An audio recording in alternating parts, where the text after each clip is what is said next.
Chapitre 49.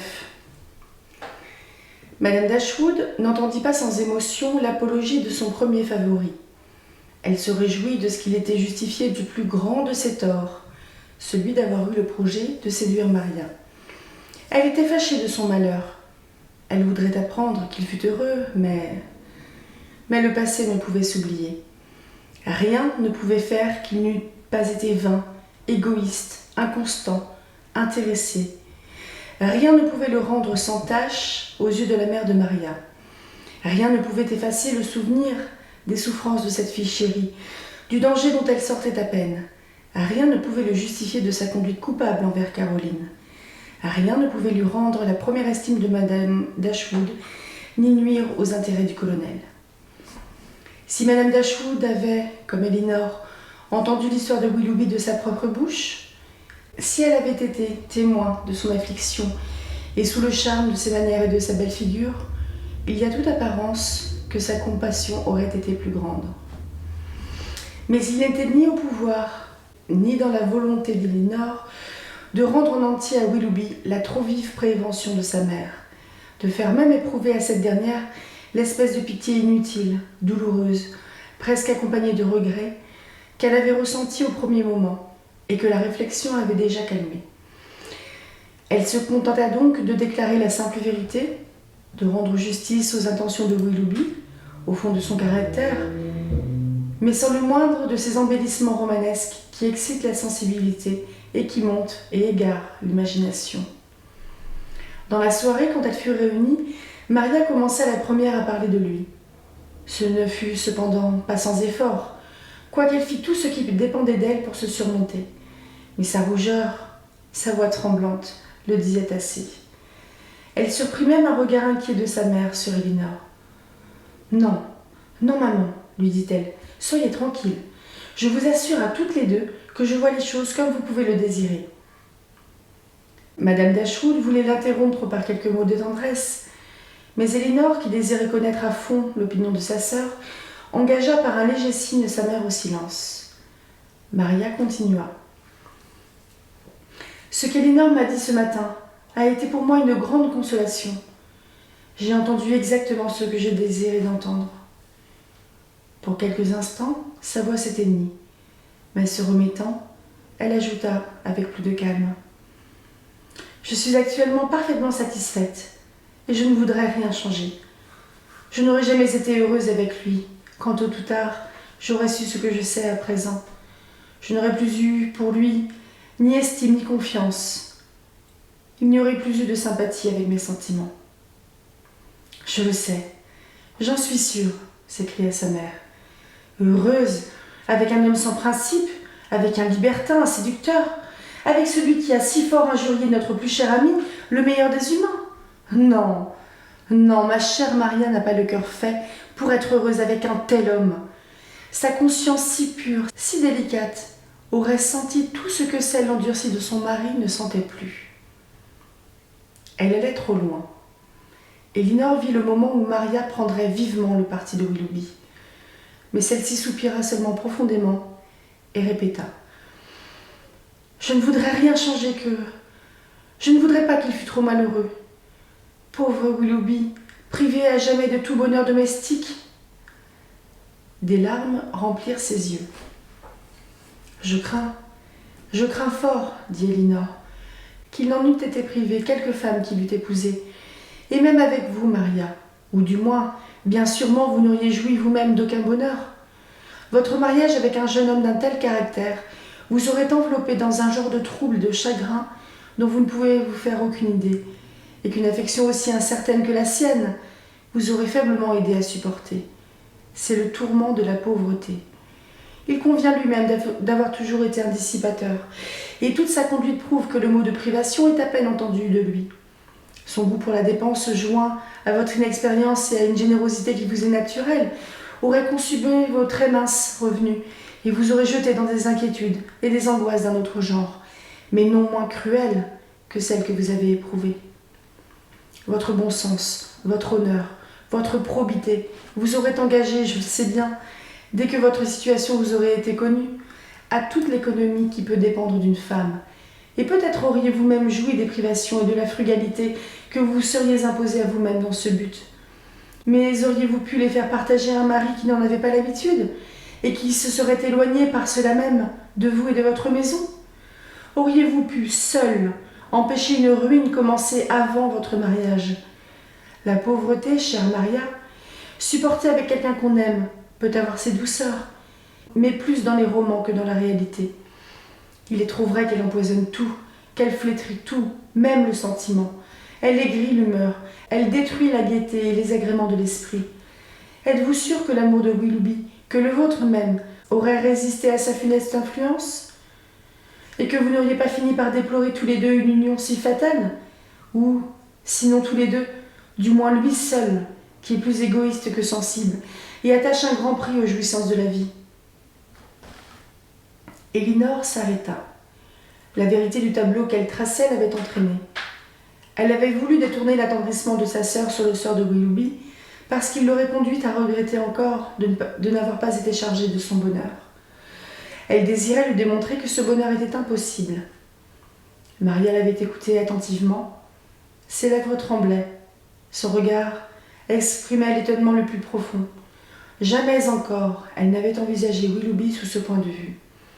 Sa conduite avec la fille adoptive du colonel lui prouvait son libertinage. Son mariage, qu'il était inconstant. Mais l'entendre accusé d'égoïsme, ce Willoughby dont elle avait si souvent admiré la générosité, la grandeur d'âme, tout ce qui était en sympathie avec elle. Égoïste, répéta-t-elle. Lui, égoïste? Est-ce que vous le pensez réellement? Toute sa conduite, reprit Elinor, du commencement à la fin, a été basée sur le plus parfait égoïsme. C'est l'égoïsme qui lui fit différer l'aveu de son attachement pour vous, lorsque son cœur l'éprouva, non pas avec cet abandon, cette confiance qui caractérise le véritable amour, mais balancé par son propre intérêt. Ses propres jouissances, son bien-être personnel me paraissent toujours avoir été sa règle et son principe. Oui, dit Maria, rien n'est plus vrai. Mon bonheur ne fut jamais son motif.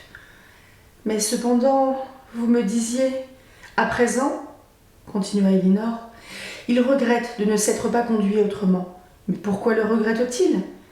Parce qu'il trouve qu'il a manqué son but et qu'il n'a pas rendu sa vie heureuse comme il l'espérait. Sa situation, quant à la fortune, est meilleure. De ce côté, il n'est point en souffrance. Il s'afflige seulement de ce que sa femme n'a pas un caractère aussi aimable que le vôtre. Mais suit-il de là que s'il vous avait épousé, il aurait été plus heureux? Il se serait plaint alors de n'être pas plus riche, et sans doute il aurait trouvé qu'un beau revenu, une bonne maison, de beaux chevaux, etc., etc., sont aussi nécessaires au bonheur domestique qu'une femme aimable. Je n'en ai aucun doute, dit Maria, et je n'ai rien à regretter que ma propre folie. Dites plutôt l'imprudence de votre mère, ma chère enfant, dit madame Dashwood. C'était à moi de vous guider, et j'étais sous le charme, au moins autant que vous-même. Maria voulait répondre, mais Elinor, contente de ce que chacune sentait ses erreurs, voulut éviter les souvenirs du passé qui pouvaient affaiblir les résolutions de sa sœur. Elle aima mieux continuer à parler des torts de Willoughby que de son charme séduisant. Une observation, dit-elle, qu'on peut tirer de toute cette histoire, c'est que bien rarement le crime, ou, si ce mot est trop dur, une faute grave contre la vertu, reste impuni. Tout le malheur de Willoughby vient de son indigne conduite avec Caroline Williams. C'est ce qui lui a fait perdre l'estime, l'amitié et la fortune de Madame Smith. Sans cela, il aurait pu vous épouser et être riche. Maria en convint, et Madame Dashwood leur raconta à cette occasion que non seulement cette dame persistait dans son indignation contre Willoughby, mais que son mariage, tout brillant qu'il était, l'avait beaucoup augmenté, et qu'elle n'y voyait que de l'obstination dans le crime, un moyen de se soustraire entièrement à la réparation qu'elle en exigeait, et une profanation positive du Saint-Sacrement du mariage, en épousant par un sordide intérêt une femme mondaine qu'il n'aimait pas. Madame Smith était d'une famille de méthodistes ou puritains. Elle avait été élevée dans l'idée que la séduction de l'innocence et le mariage avec une autre que celle qu'on a séduite étaient les plus grands de tous les péchés. Résolue donc à punir le coupable déjà dans ce monde, sans pardon et sans rémission, elle avait fait venir chez elle une parente éloignée, nommée Madame Summers, et son fils, et les avait déclarés ses héritiers. Son testament était déjà fait et déposé chez un homme de loi. Madame Dashwood savait ces détails du vicaire de la paroisse, digne et vieux ecclésiastique qui, à ce titre, était seul reçu à Altenham. Il avait ajouté de grands éloges de cette Madame Summers, qui soignait sa bienfaitrice avec la plus active reconnaissance. Et Madame Smith, disait-il, se trouvait bien heureuse, dans son état de maladie, d'avoir échangé les négligences d'un jeune homme frivole et libertin contre les attentions d'une jeune femme reconnaissante et sensible. « Je suis bien aise, dit Maria en souriant, que quelqu'un ait gagné quelque chose à mon malheur. Monsieur Willoughby n'a plus besoin de la fortune de sa cousine. Elle sera mieux placée, et je ne suis pas fâchée qu'il n'ait plus l'occasion de revenir dans mon voisinage. » En effet, depuis cet entretien, elle reprit, non pas de la gaieté, mais plus de sérénité. Emma revint, et ce fut un grand plaisir. La famille de la Chaumière fut encore une fois réunie, et leur vie douce et paisible recommença, tout comme avant que leur cœur eussent été si vivement agités. Mais leur paix était plus apparente que réelle. Maria était encore faible et mélancolique par moments, lorsqu'elle se laissait aller à ses pensées. Pour s'en distraire, elle exécuta avec courage le plan qu'elle s'était tracé, d'études et de lectures suivies, où souvent elle associait sa jeune sœur.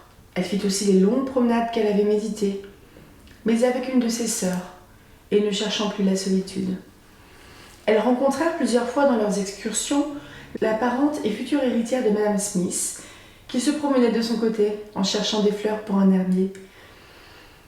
La botanique était une des études que Maria avait commencées, et à laquelle elle se livrait avec la vivacité qu'elle mettait à tout. Ce même but dans leur course les rapprocha. Elles se parlèrent, et mesdemoiselles Dashwood trouvèrent qu'elle méritait tous les éloges que le vicaire en avait fait à leur mère. Elle était jeune et jolie, ou plutôt très agréable. Elle était simple, modeste, timide, mais lorsqu'elle fut familiarisée avec ses nouvelles connaissances, elle parla bien, et avec un son de voix très doux. Elles auraient voulu l'engager à venir à la Chaumière, mais elle ne quittait Madame Smith que pour des quarts d'heure pendant son sommeil, et leurs rencontres même furent toujours assez courtes. Maria, qui lui avait parlé avec un peu de peine la première fois, en était à présent enchantée. « Je n'aurais jamais cru, disait-elle à Elinor, me plaire autant avec quelqu'un qui me parle d'Altenham et qui demeure avec Madame Smith. » Mais du moins, elle ne lui parlait pas de Willoughby, et c'était assez naturel. Elinor commençait à s'impatienter de ne rien savoir d'Edward. Elle n'en avait pas entendu parler depuis qu'elle avait quitté Londres. Elle ignorait s'il était consacré, s'il était marié. Ni Madame Jennings, ni son frère à qui elle écrivait quelquefois, ne lui en parlaient. Seulement, dans la première lettre qu'elle avait reçue de Madame Dashwood, il y avait cette phrase. « Nous ne savons rien de notre infortuné Edward, et nous ne pouvons faire aucune enquête sur un sujet prohibé dans notre famille. Mais de ce silence même, nous concluons qu'il est encore à Oxford. » Voilà tout ce qu'elle en avait appris dans cette correspondance, rendue plus fréquente par la maladie de Maria. Dans les autres lettres, le nom même d'Edward ne se trouvait pas. Elle était donc à cet égard condamnée à une complète ignorance. Thomas, leur domestique, fut envoyé un matin à Exeter pour des commissions. Il revint au moment du dîner, et tout en le servant, il rendait compte à ses maîtresses des affaires dont il avait été chargé. Quand il eut fini, il dit encore « Je suppose que vous savez, mesdames, que M. Ferrars est marié avec la plus jeune des demoiselles Stills, mademoiselle Lucie. » Maria tressaillit et tourna les yeux sur Elinor, qui pâlissait excessivement. « Dieu, ma sœur !» s'écria Maria. Et en disant cela, elle tomba elle-même sur le dossier de sa chaise, avec un violent tremblement nerveux. Madame Dashwood, dont le regard s'était aussi porté sur Elinor et qui l'avait vue pâlir, eut encore l'effroi de l'état de Maria, et ne savait à laquelle de ses filles aller. Maria, cependant, demandait des secours plus pressants. La tremblante Elinor se leva pour les donner, mais elle fut obligée de se rasseoir. Thomas sonna la femme de chambre, qui, avec l'aide de Madame Dashwood et d'Emma, conduisit Maria dans sa chambre. Elle fut bientôt mieux. Et sa mère, la laissant en soins d'Emma, revint auprès d'Elinor. Quoique très troublée encore, cette dernière avait repris un peu de son courage et commençait à questionner Thomas. Sa mère s'en chargea pour elle, et elle en fut bien aise. Sa voix n'était pas encore très rassurée. « Qui vous a dit que Madame Ferrars s'était mariée, Thomas ?» demanda Madame Dashwood. « J'ai vu Monsieur Ferrars moi-même, madame, ce matin, à Exeter, et sa dame aussi. Ils étaient ensemble dans une chaise de poste arrêtée devant la nouvelle auberge de Londres. J'étais allée là pour faire un message de Sally à son frère, qui est un des postillons. Je regardais par hasard dans cette chaise et je reconnus à l'instant mademoiselle Lucy Stills. Elle me regardait aussi. J'ôtais bien vite mon chapeau. Elle m'a reconnue et m'a appelée et s'est informée de vous, madame, et de vos jeunes demoiselles, principalement de mademoiselle Maria. Elle m'a chargée de vous faire ses compliments à toutes les trois, et ceux de monsieur Ferrars, et de vous dire combien ils étaient fâchés de n'avoir pas le temps de vous voir, mais qu'ils étaient très pressés d'aller plus loin, je ne sais où, qu'ils y resteraient quelque temps, mais qu'à leur retour, ils viendraient bien sûrement vous visiter. » « Mais vous a-t-elle dit qu'elle était mariée, Thomas ?»« Oui, madame. Et comme je la nommais Miss Stills, elle sourit et me dit qu'elle avait changé de nom depuis que je l'avais vue. Madame sait bien, comme elle est toujours affable, cette jeune dame, comme elle parle à tout le monde, même aux domestiques. Elle n'est pas fière du tout, quoiqu'elle soit très belle, et pas plus depuis qu'elle est Madame Ferrars que lorsqu'elle était Miss Stills. Et son mari était dans la chaise avec elle, dites-vous ? Oui, madame. Je l'ai vu appuyé comme cela sur la portière, mais il ne m'a rien dit. Il n'est pas comme sa femme, il n'aime pas à causer, comme madame sait. Le cœur d'Elinor pouvait aisément comprendre qu'Edward n'eut rien à dire à Thomas, et madame Dashwood donna la même explication à son silence. « Est-ce qu'il n'y avait personne d'autre dans la chaise ?»« Non, madame, seulement eux deux. »« Savez-vous d'où ils venaient ?»« Ils venaient de Londres. À ce que Miss Lucy, madame Ferrars, veux-je dire, m'a fait l'honneur de m'apprendre. Elle m'a dit aussi où ils allaient, mais je ne puis me le rappeler ce nom m'est échappé. Mais ils n'y resteront pas longtemps. Elle m'a bien promis, m'a ordonné de vous promettre de sa part et de celle de son mari qu'il vous verrait bientôt. » Madame Dashwood regarda sa fille avec anxiété. Elle la trouva plus calme qu'elle ne l'espérait. Elinor souriait, mais avec un peu d'amertume. Elle reconnut Lucie tout entière à ce message, car elle était bien sûre qu'Edward ne pouvait désirer de la voir. « Ils vont sans doute chez leur oncle Pratt, près de Plymouth, » dit-elle à voix basse à sa mère. « Et bien sûrement, ils ne viendront point ici. » Thomas semblait avoir tout dit, et cependant Elinor avait l'air de désirer encore quelque chose. Le cœur de madame Dashwood la devina. « Les avez-vous vus partir ?» demanda-t-elle encore. « Non, madame. J'ai seulement vu arriver les chevaux de poste, mais je craignais d'arriver trop tard pour servir à table et je ne me suis pas arrêtée plus longtemps. » « Monsieur Ferrars avait-il l'air bien portant ?»« Oui, madame, comme à l'ordinaire. Je ne l'ai pas, il est vrai, beaucoup regardé, mais madame Ferrars est à merveille. C'est une très jeune et très belle dame.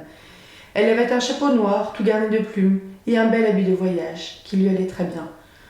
Ah, qu'elle a l'air heureux et content d'être mariée, celle-là. » Madame Dashwood ne demanda plus rien. Thomas avait desservi la table. Maria avait fait dire qu'elle ne voulait plus rien. Elinor n'avait pas plus d'envie de manger, et le dîner retourna à l'office sans qu'on y eût touché. Emma elle-même, malgré l'appétit de 14 ans, était trop inquiète de ses sœurs pour s'occuper du dîner. Elle aimait tendrement Maria, et préféra rester auprès d'elle. Madame Dashwood leur envoya un peu de dessert et de vin, et resta seule avec Elinor. Elles furent assez longtemps en silence, occupées des mêmes pensées. Madame Dashwood craignait de hasarder une remarque ou d'offrir une consolation. Malgré l'empire que sa fille aînée avait sur elle-même et qu'elle tâchait d'exercer dans ce moment autant qu'il lui était possible, il était facile à sa mère de s'apercevoir qu'elle souffrait beaucoup. Elle vit alors que cette intéressante jeune personne s'était efforcée, en parlant de son chagrin, d'en adoucir l'impression pour ne pas ajouter à celui de sa mère. Elle vit que sa raison et son courage n'altéraient en rien sa sensibilité, et qu'elle avait été dans l'erreur en pensant que sa fille aînée n'avait pas regretté Edward autant pour le moins que Maria avait regretté Willoughby, et avec de plus justes motifs. Elle se reprochait de s'être laissée dominer entièrement par le malheur de l'une de ses filles, et d'avoir été injuste, inattentive, et presque dure pour l'autre, qui cachait mieux son affliction. Elle aurait voulu réparer ses torts mais elle craignait de l'attendrir encore davantage. Enfin, elles se regardèrent, tombèrent dans les bras l'une de l'autre, et leurs larmes se confondirent. « Bonne maman, dit Elinor dès qu'elle put parler, vos filles ne sont pas heureuses par l'amour, mais on ne peut pas avoir tous les bonheurs, et l'amour filial et l'amour maternel ne sont-ils pas les plus grands de tous les bonheurs de la vie ?» Chapitre 50. Elinor éprouva bientôt la différence qu'il y a entre l'attente d'un fâcheux événement et la certitude. Elle s'avoua qu'en dépit de sa raison, elle avait toujours admis un léger espoir. Tant qu'Édouard ne serait pas marié, qu'il arriverait quelque chose qui romprait son mariage avec Lucie. Soit des réflexions sur le caractère de cette jeune personne, soit la médiation de quelques amis, soit quelque établissement plus avantageux pour Lucie. Mais actuellement, tout était fini. Ils étaient mariés. Et elle condamna son propre cœur de cette flatterie cachée qui augmentait encore sa peine.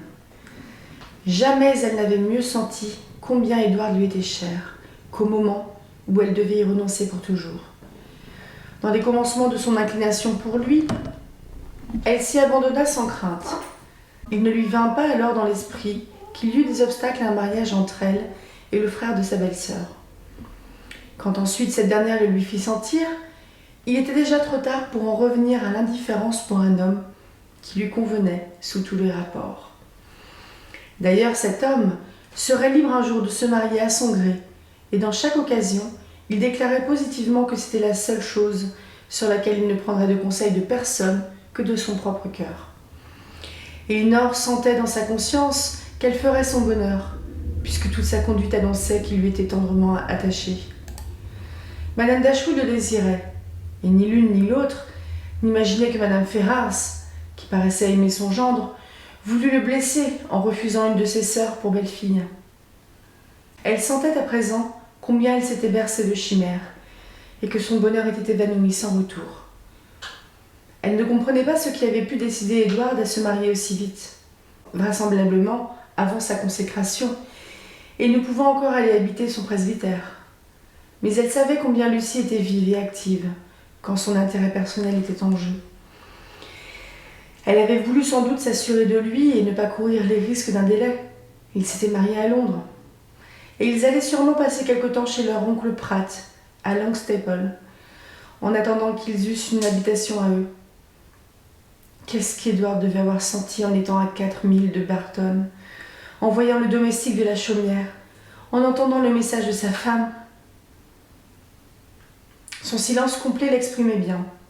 Son cœur était trop oppressé pour qu'il pût dire un seul mot. Et la pauvre Elinor souffrait autant pour lui que pour elle-même. Du moins, elle était libre. Mais lui, avec qui était-il associé pour la vie ? Elle aurait bien pu dire aussi, comme Maria disait de Willoughby, « Pauvre Edward, privé pour toujours du bonheur domestique !» Elle supposait qu'il serait bientôt établi à Delafort. Delafort. Cette place à laquelle tout conspirait à l'intéresser, qui serait peut-être un jour aussi la demeure de sa sœur, qu'elle désirait et craignait encore plus de connaître. Elle se les représentait dans leur joli presbytère, si bien arrangé par les soins de leur protecteur. Elle voyait Lucie active et ménagère avec vanité, unissant une apparence d'élégance et de dépense devant les étrangers à la frugalité la plus parcimonieuse quand ils seraient en tête-à-tête, économisant sou sur sou pour briller quelques mois d'hiver à Londres et laisser son mari seul à ses devoirs de pasteur, causant familièrement avec tous les paysans et exigeant d'eux avec rigueur leur redevance, ne donnant jamais rien et recevant tout, poursuivant sans cesse son intérêt personnel, ne songeant qu'à elle seule au monde, et trop contente d'elle-même, quand par quelque ruse elle avait obtenu quelque avantage, courtisant le colonel Brandon, Madame Jennings et tous les amis riches, etc., etc. Elle voyait Edward, le pauvre Edward, hélas. Elle ne savait pas elle-même comment elle devait le voir, heureux ou malheureux. Rien ne lui plaisait. Elle détournait autant qu'elle pouvait ses pensées de lui, mais elles y revenaient sans cesse. Elle ne comprenait pas non plus qu'aucune de ses connaissances de Londres ne lui écrivit ce mariage, ne lui en dit les particularités. À quoi pensait Madame Jennings ? pour qui un mariage était toujours un événement intéressant dont elle aimait à causer. Et le colonel, n'avait-il donc rien à lui dire de son nouveau pasteur? Ils lui paraissaient tous coupables au moins de paresse et de négligence. « Ne voulez-vous pas écrire au colonel Brandon, chère mère, et lui rappeler la promesse de venir nous voir ?» dit-elle un matin à Madame Dashwood.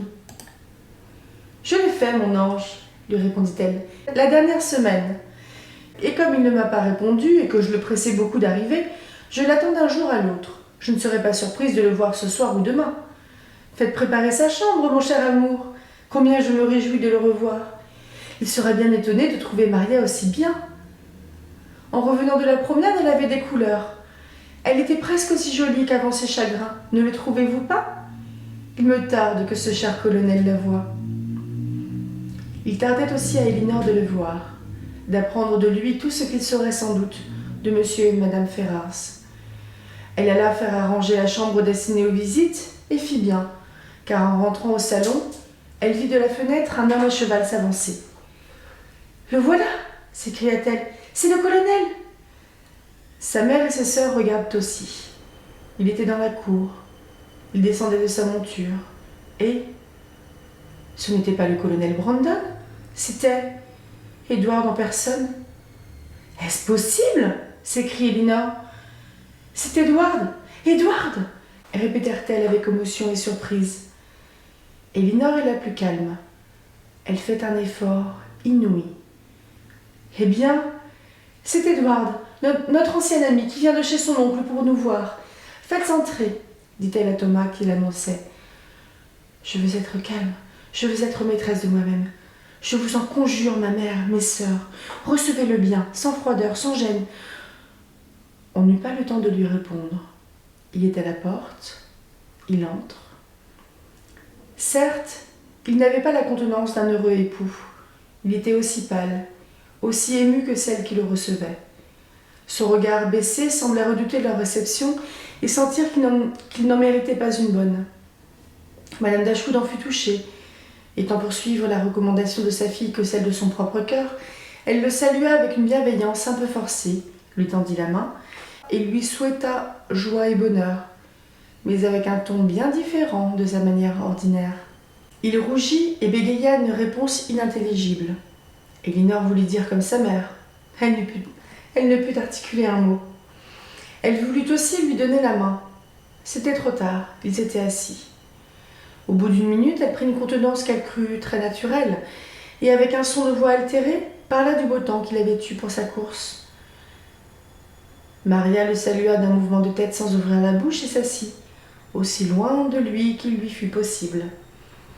Emma, qui, sans savoir tout, savait cependant qu'il était marié et qui trouvait très mauvais que ce ne fût pas avec sa sœur Elinor, garda aussi un digne silence et alla s'asseoir à côté de Maria. Elles prirent leurs ouvrages afin de n'être pas tentées de le regarder. Pour le monde, Maria n'aurait pas adressé la parole au mari de Lucy Stills. Quand Elinor eut cessé de se réjouir du beau temps, de la sécheresse, un silence général suivit. Edward était visiblement dans le plus grand embarras. Sans savoir ce qu'il faisait, il prit les ciseaux d'Emma qui étaient sur la table, les sortit de leur étui de maroquin rouge et se mit à le couper en petits morceaux. Emma poussa Maria du coude et lui dit à l'oreille : « C'est mon pauvre étui qui en porte la peine, mais j'aime mieux qu'il le coupe en entier que de lui parler. » Maria leva les épaules et ne répondit rien.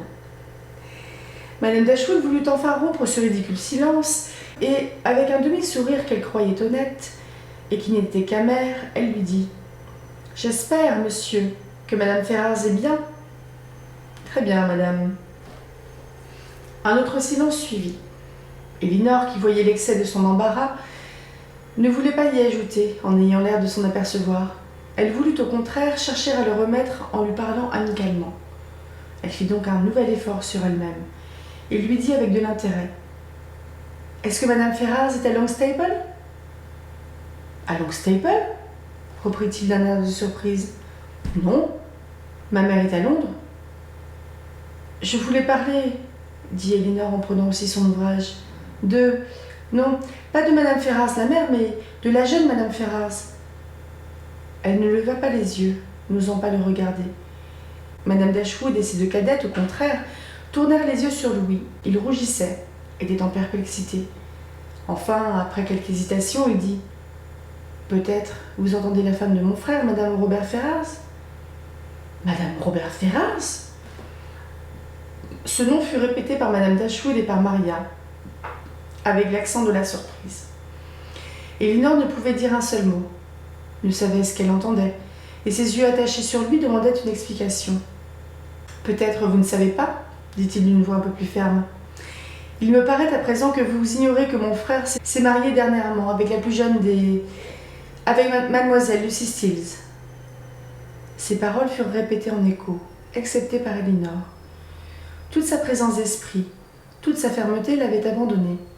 Elle sentit qu'elle allait ou se trouver mal ou fondre en larmes, et n'eut que la force de se lever et de passer dans la chambre à manger. Sa mère, qui l'avait vue pâlir, la suivit immédiatement. Édouard aurait bien voulu en faire autant. Il fut retenu non seulement par sa timidité naturelle, mais par Maria, qui vint à lui au moment où sa mère et sa sœur furent sorties, et lui prit vivement les deux mains entre les siennes en lui disant « Oh, Édouard, oh mon ami, mon frère, dites, répétez encore que vous êtes libre, que Lucie est mariée, et que ce n'est pas avec vous. » « Ah non, non, grâce au ciel, pas avec moi. » « Mais Elinor, dit-il en regardant vers la porte avec inquiétude. « Ah, Maria, s'il est vrai que je suis votre ami, votre frère, conduisez-moi au pied d'Elinor et de votre mère. Je me suis cru rejetée pour toujours quand j'ai vu votre réception. À présent, je retrouve la vie et l'espoir du pardon. »« Faut-il aussi vous pardonner d'avoir coupé mon étui ?» dit Emma en relevant les petites pièces de maroquin et en les lui montrant dans sa main. « Allons, dit Maria en passant son bras sur le sien. Allons trouver ma mère et ma sœur. Vous avez mon aveu, mais tout dépend d'elles. Et j'ose compter sur leur bonté, dit l'heureux Édouard. Ils passèrent dans la salle à manger, où la mère et la fille pleuraient de joie d'un des bras l'une de l'autre. Oh ma mère, oh mon Elinor, dit Édouard à genoux devant elle. Mon fils, mon cher Édouard, répondirent-elles toutes les deux en même temps. Ces mots lui suffirent. Il se releva pour embrasser Maria et Emma. Il revint auprès de son Elinor. Pendant longtemps, il n'y eut, entre eux, que des acclamations de bonheur et de joie. À 4 heures, le dîner fut servi, et l'heureuse famille réunie autour de la table mangea peu, mais but de bon cœur à l'engagement d'Édouard et d'Elinor. L'on ne savait lesquels étaient les plus contents. Maria semblait avoir oublié toutes ses peines et ne plus exister que pour sa sœur. Cependant, sur la fin du dîner, quelques soupirs échappèrent de son cœur lorsqu'elle pensa que le bonheur dont jouissait Elinor était fini pour elle. Elinor s'en aperçut, et reprenant plus de calme, elle pria Édouard de leur raconter les détails d'un événement qu'à peine elle pouvait croire. Par quel miracle, Robert, qui blâmait si fort son frère de son engagement avec Lucie, qui le voyait pour cela rejeté de la famille, avait pu se mettre à sa place. Quelquefois, Elinor craignait de faire un songe et tremblait du moment du réveil. Édouard, libre de son engagement et sans avoir aucun reproche à se faire, c'était un événement si inespéré, si inattendu qu'elle ne pouvait le comprendre. « Il ne peut s'expliquer, dit-il, que par le caractère de mon frère, celui de sa mère et le mien. Et je demande la permission d'entrer là-dessus dans quelques détails. Chère Elinor, c'est le premier moment où j'ose vous offrir mon cœur. Il faut qu'il vous soit connu en entier, jusque dans ses moindres replis, ainsi qu'à votre mère et vos sœurs. Je dois expier un tort de jeunesse dont j'ai été bien punie par les tourments qu'il m'a donnés. Une fois, j'ai craint d'avoir à m'en repentir toute ma vie. Le ciel m'a pardonné sans doute, et je suis bien plus heureux que je n'aurais osé l'espérer. » Il commença son récit, qui fut souvent interrompu. Chapitre 51. Mon frère n'a qu'une année de moins que moi. La nature, en rapprochant ainsi nos âges, nous avait destiné à cette liaison, la plus intime des amitiés, qui répand sa douce influence sur toute la vie, qui commence avec l'enfance et dure jusqu'à la mort. À peine puis-je me rappeler le temps où je l'ai éprouvé. J'aimais passionnément le petit compagnon des jeux de mon enfance, mais bientôt, Notre mère sembla prendre à tâche d'altérer ce sentiment par la différence extrême qu'elle mit entre nous deux. Robert était un très bel enfant, et moi, tout le contraire. Ce qu'il y a de certain, c'est qu'il était plus gentil et moins pleureur, parce qu'on ne le contrariait jamais et qu'on faisait toutes ses fantaisies. Il était non seulement le favori de ma mère, mais de tous ceux qui avaient intérêt de lui plaire, et fut un enfant gâté, dans toute l'étendue du terme, tandis que le pauvre fils aîné, toujours grondé, toujours repoussé, devint de plus en plus triste et maussade, et finit par mériter peut-être, à l'extérieur du moins, l'indifférence qu'il inspirait.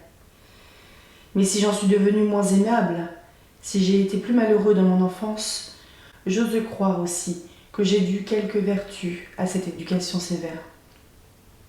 C'était surtout ce titre d'aîné que ma mère ne pouvait supporter.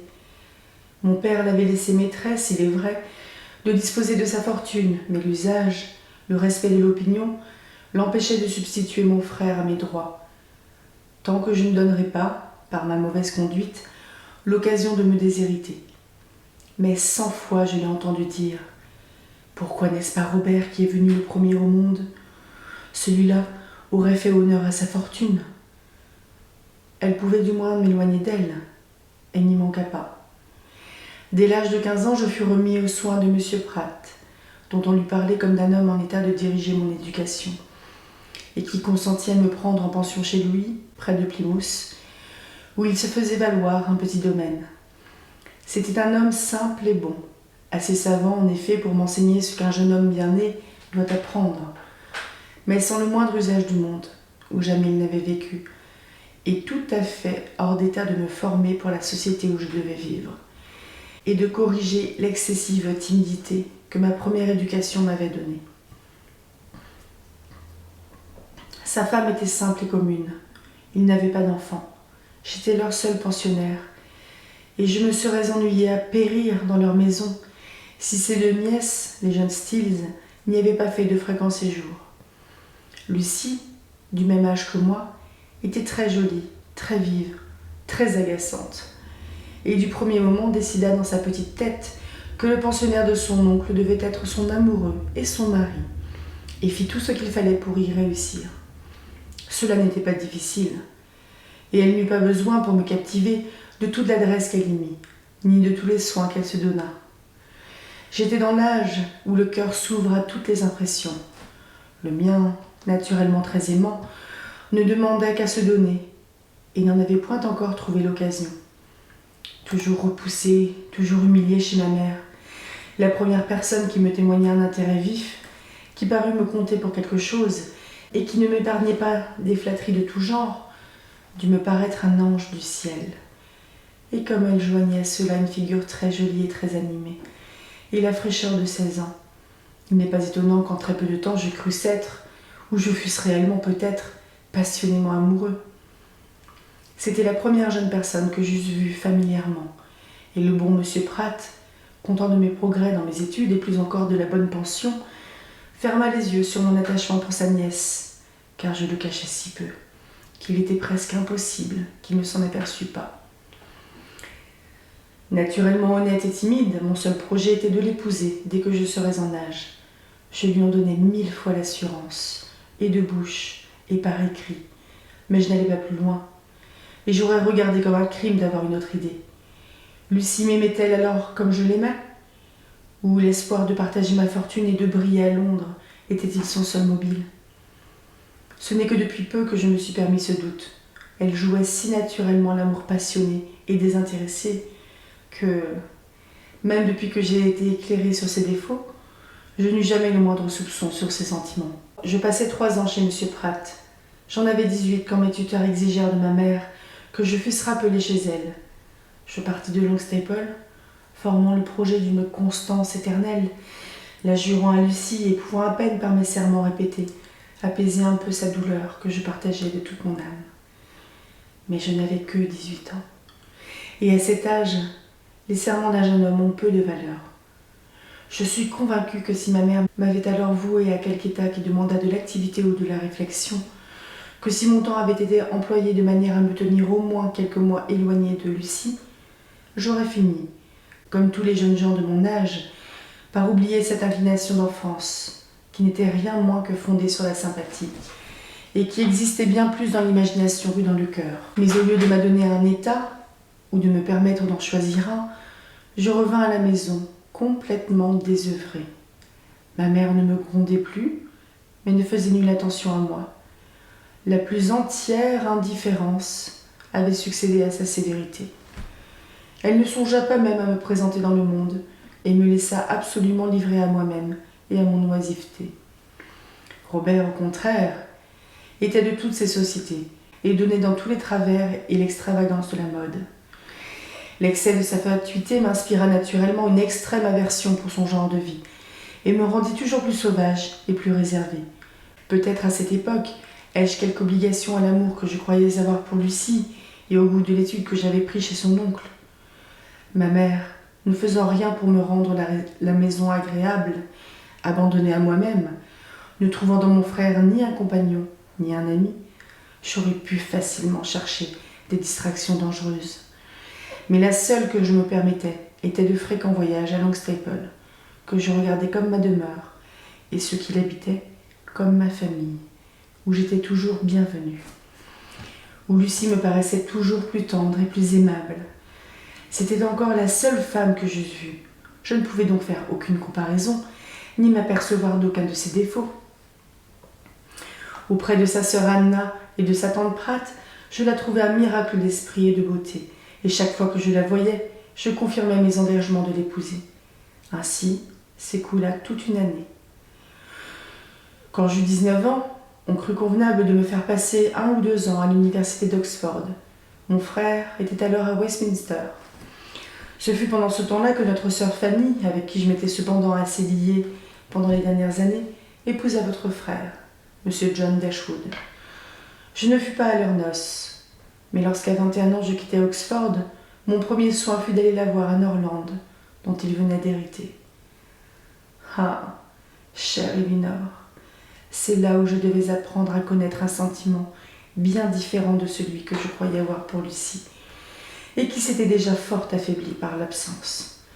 C'est là que, voyant continuellement la plus aimable des femmes, je sentis que ce que j'avais pris jusqu'alors pour de l'amour n'était qu'une effervescence de jeunesse, et que j'avais trouvé l'objet qui doit m'attacher pour la vie.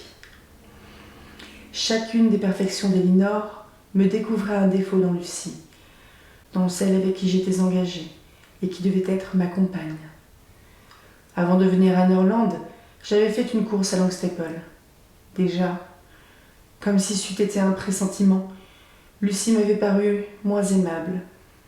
Elle écrit mal, son style est commun, dépourvu d'idées, son orthographe est mauvaise, et notre correspondance soutenue pendant que j'étais à Oxford avait plutôt affaibli qu'augmenté mon amour, mais en la retrouvant plus tendre, plus empressée qu'elle ne l'avait encore été.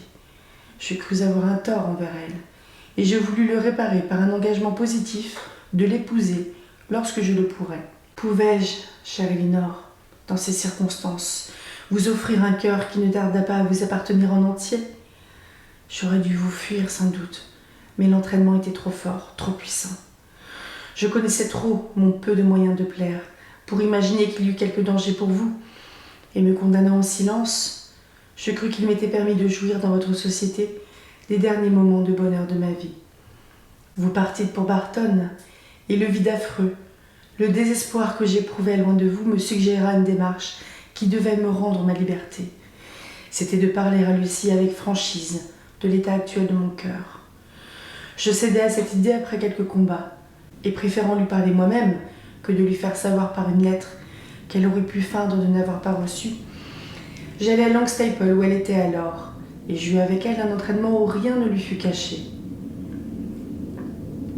Elle dut voir combien je vous adorais, sans vous l'avoir jamais dit. Elle dut voir combien je serais malheureux, séparé de vous, uni à une autre femme. Alors elle mit tout en jeu. Larmes, évanouissement, tendresse, reproches, prières, menaces. Rien ne fut négligé. Elle parla à ma conscience. Enfin, le résultat de cette visite, d'où j'avais espéré mon bonheur, fut de renouveler mes engagements avec elle et de la quitter le plus infortuné des hommes.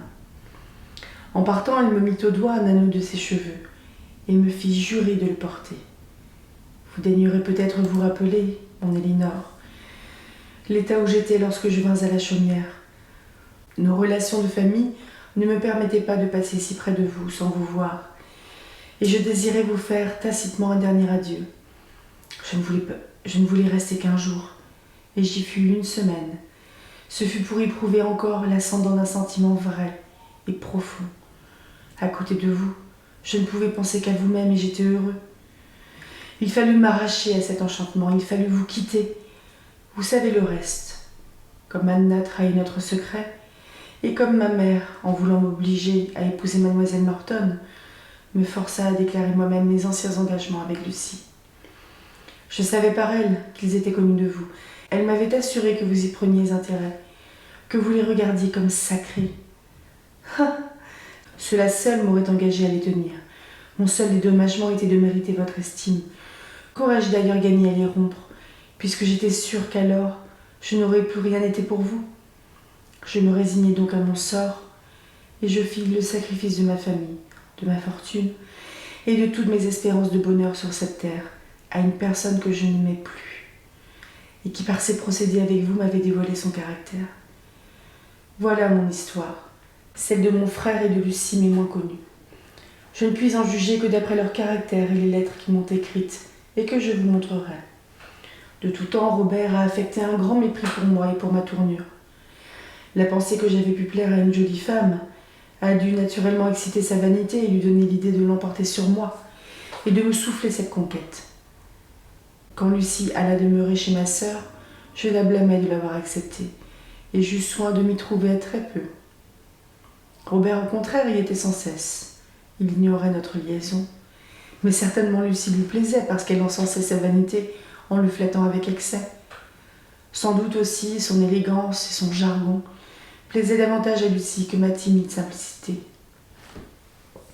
La grande découverte arriva. Je fus déshéritée. Ma mère donna tout de suite à Robert ce qu'elle me destinait.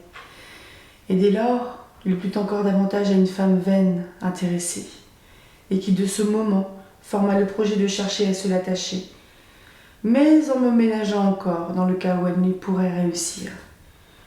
Mon absence lui donnait la facilité de suivre à merveille ce double plan. Je lui avais déclaré que notre mariage n'aurait lieu que lorsque je serais consacrée et que j'aurais un presbytère. La générosité du colonel Brandon leva cet obstacle. Vous fûtes chargé de me l'apprendre et vous dûtes voir que j'en fus plus peiné que satisfait. Mais je n'avais pas encore les ordres et je partis pour Oxford. Lucie m'écrivait, et ses lettres n'étaient ni moins tendres, ni moins fréquentes qu'à l'ordinaire. Je n'avais donc pas le moindre soupçon du bonheur qui m'attendait et de ma délivrance, lorsque tout à coup je reçus celle-ci, dit-il, en les sortant de son portefeuille et en les présentant à Élinor, qui les ouvrit et lut ce qui suit. Mon cher Édouard, ayant su par vous-même que je n'étais plus depuis longtemps le premier objet de vos affections, j'ai cru qu'il m'était permis de donner les miennes à un autre, qui en sent mieux le prix que vous, et veut bien m'assurer qu'aucune femme ne lui plaît autant que moi. De mon côté, je suis convaincue que lui seul peut me rendre heureuse.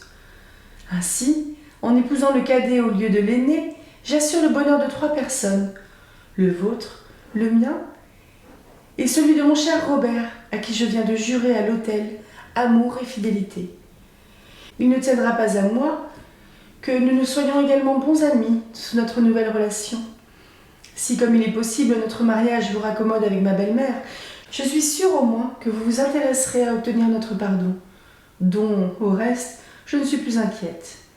Robert m'assure qu'elle ne lui a jamais rien refusé, qu'elle ne peut se passer de le voir. J'ai donc bien plus de chances de la voir aussi et de lui plaire que je n'en aurai avec vous. D'ailleurs, mon mari a déjà une jolie fortune assurée, et nous pouvons mieux nous passer de l'héritage de Madame Ferrars. Nous partons à l'instant pour Dawlish, en Devonshire, où nous passerons quelques semaines. J'ai brûlé toutes vos lettres, et je vous prie d'en faire autant des miennes. Mais je pense que mon beau-frère voudra bien me laisser son portrait, de même que je le prie de garder l'anneau de mes cheveux, en souvenir de son ancienne amie et actuellement de sa belle-sœur, Lucie Ferrars. Celle de Robert était plus courte. ne m'en voudrez pas, Edward, si je vous ai enlevé votre belle conquête. Ce n'est, d'honneur, pas ma faute si la nature et l'éducation m'ont donné plus de moyens de plaire. Je crois d'ailleurs que Lucie et moi avons été formés l'un pour l'autre. Même âge, même goût. Elle est vraiment charmante, ma petite Lucie, et formée par moi, elle effacera l'hiver prochain toutes nos beautés à la mode. C'eût été un meurtre de l'ensevelir dans un presbytère. Au reste, à présent, vous pourrez renoncer à embrasser ce saint état, pour lequel je vous crois cependant une vocation toute particulière. Adieu donc, mon cher pasteur. Vous m'avez donné l'exemple de la désobéissance à nos parents et je l'ai suivi. Vraiment, je trouve très doux, quand on n'est plus enfant, de faire sa volonté plutôt que celle des autres. Et vous aviez bien raison. Ma mère m'en a donné les moyens, j'en profite. Et j'ai sans doute votre approbation. Votre frère, Robert Ferrars. Elinor les rendit sans aucun commentaire. Je ne vous demande pas votre opinion, dit Edward, sur le style de ma belle-sœur. Pour le monde, je n'aurais pas voulu que vous eussiez vu une lettre d'elle quand elle devait être ma femme. Combien de fois j'ai rougi en les lisant. Je crois en vérité que, passés les 6 premiers mois, cette lettre est la seule qui m'ait fait un plaisir sans mélange. Il m'est impossible, dit Maria, de ne pas observer comment votre mère a été punie par son propre tort. L'indépendance qu'elle a donnée à Robert, par ressentiment contre vous, a entièrement tourné contre elle. Il est vraiment assez plaisant qu'elle ait donné 1000 pièces de revenus à l'un de ses fils pour qu'il fît exactement la même faute pour laquelle elle déshéritait l'autre. Car je suppose qu'elle sera aussi blessée du mariage de Robert qu'elle l'avait été du vôtre. Elle le sera bien davantage, dit Edward. Dans le fond de son âme, elle n'était pas fâchée d'un prétexte de mettre mon frère à ma place. Mais aussi, comme il a toujours été son favori, sa faute sera plus vite pardonnée. Peut-être, dit Elinor, trouvera-t-elle votre second choix aussi mauvais que le premier? Avez-vous communiqué vos intentions à quelqu'un de votre famille? Non, pas encore, cher ami. Ma première pensée, après avoir reçu la lettre de Lucie, fut de me mettre en route pour Barton, par le plus court chemin. J'ai quitté Oxford le lendemain. Je voulais avant tout, mon Elinor, obtenir votre aveu et celui de votre mère. Hélas, je suis à présent un bien pauvre parti, un ministre de village avec 200 ou 300 pièces de revenus. Voilà tout ce que je puis offrir à celle qui, à mon avis, mériterait le trône du monde. Et votre cœur, dit Elinor, avec son charmant sourire. Ce cœur que le mien s'est apprécié depuis longtemps, ne le comptez-vous pour rien? Moi je le compte pour tout, et il vaut mieux pour moi que tous les trônes. Il fallut lui expliquer ensuite comment on l'avait cru mariée et comment Thomas avait rencontré Lucie et Robert. Ce récit excita de nouveau son indignation contre la première, qui s'était certainement fait un jeu de tromper un moment Elinor, en lui faisant croire qu'elle avait épousé Edward. Depuis longtemps, les yeux de celui-ci s'étaient ouverts sur son ignorance complète, son mauvais ton, et ce genre de finesse malicieuse que ceux qui l'ont qualifient du nom d'esprit, et qui n'en est que le simulacre, car c'est presque toujours au contraire le signe d'un esprit étroit et d'un manque d'éducation. Edward attribuait à ce dernier travers tous les défauts de Lucie. Il la croyait d'ailleurs une bonne fille, ayant assez d'esprit naturel et d'attachement pour lui pour se former insensiblement. Sans cette idée, rien ne l'aurait empêché de rompre un engagement qui était une source de peine et de regret. « Je crus de mon devoir, poursuivit-il, lorsque je fus déshéritée, de lui donner encore l'option d'annuler ou de continuer nos engagements. J'étais alors dans une situation qui ne pouvait, ce me semble, tenter ni la vanité ni l'avarice de qui que ce soit. En persistant à vouloir m'épouser, elle semblait me prouver une affection vive et désintéressée, dont je fus entièrement dupe et qui me donna des remords. Encore à présent, je ne puis comprendre pourquoi elle s'obstinait à enchaîner un homme qu'elle n'aimait pas, dont elle savait n'être pas aimée et qui n'avait plus ni fortune, ni amis, ni protection. Elle ne pouvait pas deviner que le colonel Brandon me donnerait un bénéfice. « Non, dit Maria, mais il pouvait arriver tel événement dans votre famille qui vous remit à votre place. Elle ne risquait rien pour elle-même, puisqu'elle a prouvé qu'elle se croyait en pleine liberté. Votre nom seul lui donnait un grand relief parmi les siens. Et si rien ne se présentait de plus avantageux, elle vous aurait du moins préféré au célibat. Indigne fille, je l'ai toujours deviné, et je n'ai aucun repentir de ma manière froide et repoussante avec elle. Edward apprit avec plaisir que le colonel Brandon était attendu à la chaumière. Il était charmé d'une prompte occasion de le remercier mieux qu'il ne l'avait fait encore. La mauvaise humeur que lui donnait ce don, lorsqu'il l'obligeait d'épouser Lucie, avait percé dans l'expression très faible de sa reconnaissance. « À présent, dit-il, on ne pourrait jamais témoigner assez à celui qui assure mon bonheur. Sans asile et presque sans revenu, aurais-je osé demander cette main chérie ? » « Sans asile ? dit madame Dashwood. « N'auriez-vous pas pu vivre ici avec nous ? Le gendre qui rendra mon Elinor heureuse, comme elle mérite de l'être, sera toujours assez riche pour moi, et je partagerai avec lui le peu que je possède. » Elinor vint embrasser son excellente mère. Un peu moins romanesque qu'elle, elle savait bien qu'on ne vit pas d'amour, et que 350 pièces par an, qui était tout ce qu'ils pouvaient espérer, en réunissant leur petite fortune, demandait beaucoup d'économie pour nouer les deux bouts de l'année. Édouard n'était pas sans espérance que sa mère ne fît à présent quelque chose pour lui, mais non pas Elinor. Mademoiselle Morton et ses 30 000 livres étant encore là, elle était sûre que madame Ferrars, qui la regardait seulement comme un parti moins déshonorant que Lucie, offrirait encore à son fils, non marié, mademoiselle Morton. Et sur son nouveau refus, dont elle ne doutait pas, le déshériterait cette fois pour toujours, et que l'offense de Robert ne servirait qu'à enrichir Fanny.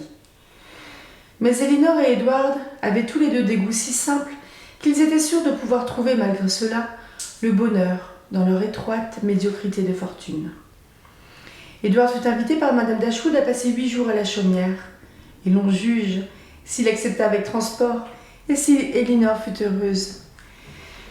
Mais leur caractère à tous les deux ne donnait pas beaucoup d'expansion à leur bonheur. Ils en jouissaient en silence.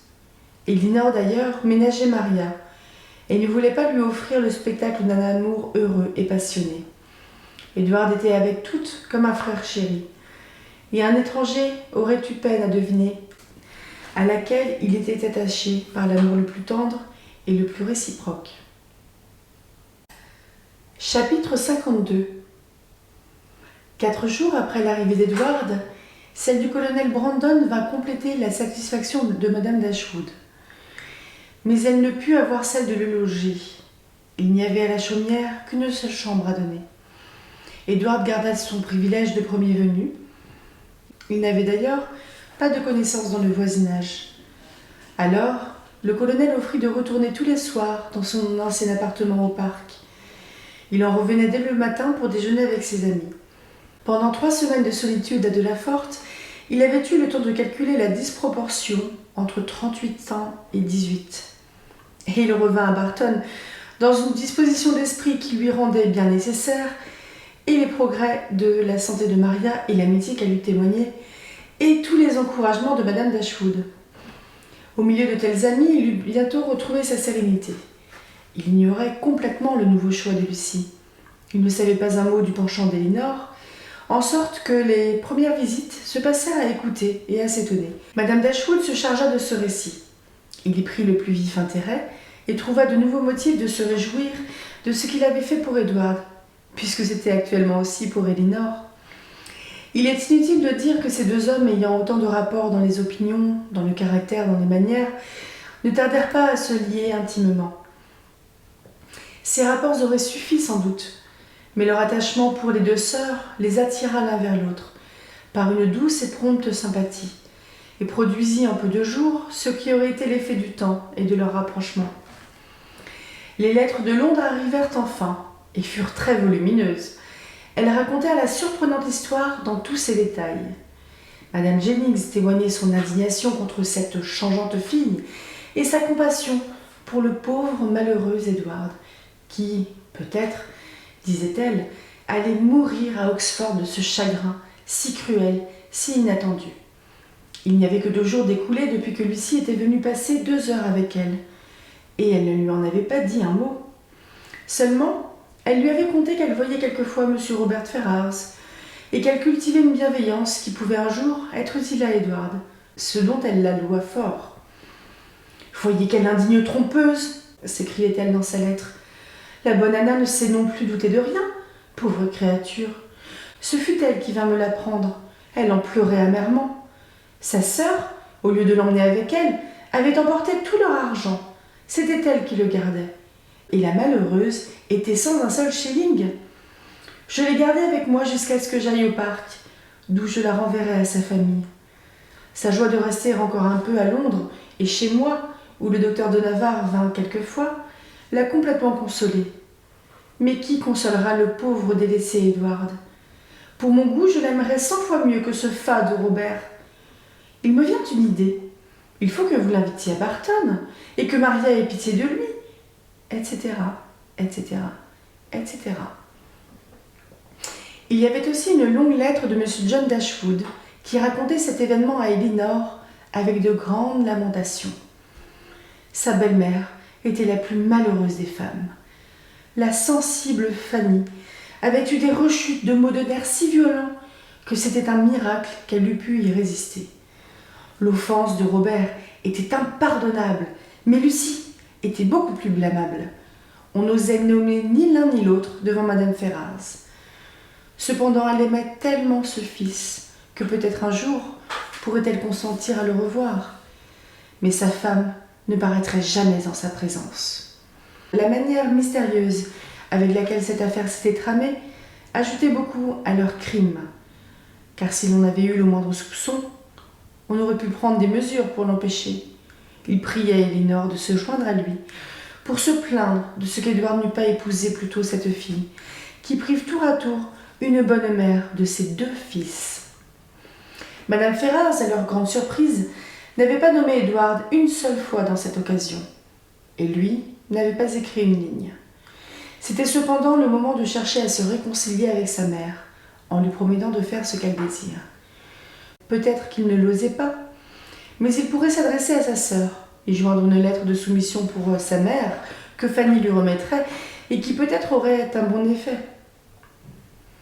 Ce paragraphe était de quelque importance pour régler la conduite d'Edward.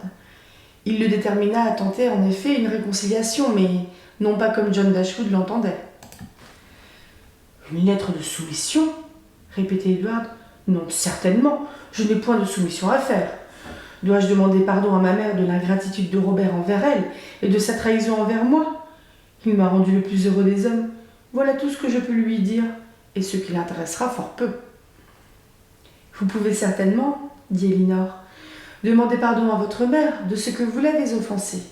Je pense même que vous pourriez à présent lui témoigner en conscience quelques regrets d'avoir formé cet engagement qui attire sur vous sa colère. »« Oui, je le puis, dit Edward, et je le ferai. Et, ajouta-t-elle en souriant, vous pourriez peut-être après cela convenir en toute humilité que vous avez formé un second engagement, presque aussi imprudent à ses yeux que le premier, avec la sœur de son gendre. » Edward n'eut rien à opposer à ce plan, mais se défilant un peu dans cette occasion de l'intercession de son beau-frère et de sa sœur, il préféra traiter personnellement et de bouche plutôt que par écrit. Il fut donc résolu qu'il irait à Londres, descendrait chez Fanny et lui demanderait de l'introduire auprès de leur mère. « Et si elle y consent ?» dit Maria avec vivacité. « Si elle amène une réconciliation entre vous et votre mère, je me réconcilie aussi avec elle, et je lui pardonne tout. » Le lendemain, Edward partit, accompagné des vœux de tous ses amis pour le bon succès de son voyage. Et le colonel consentit à rester quelques jours encore pour les consoler un peu de son absence. Mais il continua de loger au parc. Le 3e jour, il ne vint pas au déjeuner. Elinor proposa à sa sœur une promenade du côté du parc, où peut-être elle le rencontrerait, et Maria y consentit. En effet, à peine eurent-elles tourné la colline qu'elles le virent, à quelque distance, assis sur un banc de gazon. Mais il n'était pas seul. Une femme était assise à côté de lui, et avait un enfant sur ses genoux. Il caressait beaucoup l'enfant, et prenait aussi les mains de la dame entre les siennes. « Je veux mourir !» s'écria Maria. « S'il n'est pas avec notre nouvelle connaissance d'Altenham, Madame Summers, la parente de Madame Smith, et sans doute c'est son fils. Mais d'où le colonel la connaît-il si intimement? Elinor ne répondit rien. Un soupçon traversait sa pensée. Avançons, dit Maria. Au moment même, le groupe du banc du gazon les aperçut. Ils se levèrent et vinrent au-devant d'elle, en sorte qu'on se rencontra bientôt. Le colonel avait l'air assez embarrassé, mais au premier regard que Maria eut jeté sur l'enfant, que sa mère avait repris, elle en comprit la cause. C'était le portrait en miniature de Willoughby. Il était impossible de s'y méprendre et de ne pas voir que c'était son fils. Tout fut dévoilé. Madame Summers était la fille adoptive du colonel, l'infortunée Caroline Williams, la victime des séductions de celui que Maria avait tant aimé. Elle eut peine à retenir un cri et à ne pas repousser l'enfant qui, attiré par les rubans roses de son chapeau, lui tendait ses petits bras. Elinor, frappée aussi de la ressemblance, se hâta de se mettre entre lui et sa sœur, de parler à Madame Summers, de caresser le petit, pour laisser à Maria le temps de se remettre. Mais ce mouvement avait effrayé l'enfant. Il pleurait, et sa mère voulut absolument l'emmener et rejoindre Madame Smith. Une bonne attendait à quelque distance. La jeune maman salua les deux sœurs avec amitié, le colonel avec un tendre respect, et s'éloigna avec son petit fardeau. Maria lui rendit son salut amical et l'embrassa même. Rien ne prouva mieux à Elinor les progrès de sa raison. Mais elle avait un tremblement d'émotion involontaire qui l'obligea à prendre le bras que le colonel lui offrait. Ils firent quelques pas en silence. Enfin, le colonel le rompit. « Vous venez, leur dit-il, de faire une rencontre qui a dû vous surprendre. Oui, cette jeune femme est celle à qui j'ai longtemps servi de père et que je n'ai pu garantir du malheur. Mais il est réparé, autant qu'il peut l'être. L'excellente Madame Smith, en punissant sévèrement son jeune parent, a voulu que l'enfant et celle qui lui a donné la vie, rejetée par lui, le remplaçassent dans ses affections. « Je ferai, m'écrivit-elle, en me les demandant, ce qu'il aurait dû faire, ce qu'il m'a refusé. J'assurerai leur sort. Et comme je ne puis désirer la damnation éternelle d'un jeune homme que j'aimais comme un fils, avant ses erreurs, j'espère obtenir ainsi de Dieu le pardon de son péché, et qu'il ne soit puni que dans cette vie. » Vous comprenez avec quelle joie je cédai mon infortunée pupille à cette respectable femme. Caroline, formée par le malheur, aimant passionnément son enfant, accepta avec transport une place qui ne la séparait pas de lui et la faisait vivre dans une austère retraite. Il fut convenu entre Madame Smith et moi qu'elle changerait de nom et passerait pour une veuve. Jusqu'ici, le secret avait été bien gardé. Mais la ressemblance de l'enfant avec son père m'a souvent fait trembler. C'est ce qui fait que Caroline ne l'avait point encore menée avec elle dans ses promenades. Depuis que je suis ici, je vais souvent la voir en allant à la chaumière. Cette fois, je suis restée plus longtemps qu'à l'ordinaire. Elle m'a accompagnée avec le petit James, et vous nous avez surpris. J'ai vu au premier instant que cet enfant vous disait tout, et que notre secret était découvert. Mais ce n'est pas avec vous que je crains qu'il soit trahi, et souvent, j'aurais voulu vous le confier moi-même si je... Il s'arrêta. Elinor le comprit et le remercia par un regard de ne pas achever. Maria, les yeux baissés et pleins de larmes, ne disait rien. Mais il était facile de voir comment son cœur était oppressé, et celui du colonel n'était pas plus à son aise. Il voyait, à n'en pas douter, combien ce sentiment qu'il avait cru presque éteint avait encore du pouvoir sur elle. Quoiqu'il eût évité de nommer une seule fois Willoughby dans son récit, il se repentait de l'avoir fait devant elle. Mais ne rien dire aurait été plus pénible encore. Elinor se chargea de l'entretien, et sans prononcer non plus le nom fatal, elle témoigna au colonel un grand intérêt pour sa pupille, et lui dit combien elle leur avait plu. Maria prit sur elle de le confirmer par quelques mots obligeants, mais sa voix tremblante en détruisit l'effet. Ils arrivèrent à la maison. Maria dit que l'air du matin l'avait incommodée et se sauva dans sa chambre. Le colonel était si sombre et si rêveur que Madame Dashwood le crut malade et s'en alarma. À dîner, Maria, qui avait réfléchi, reparut à peu près comme à l'ordinaire, fut amicale avec le colonel et raconta elle-même à sa mère qu'elles avaient rencontré leur aimable voisine d'Altenham. Mais il ne fut pas question de l'enfant.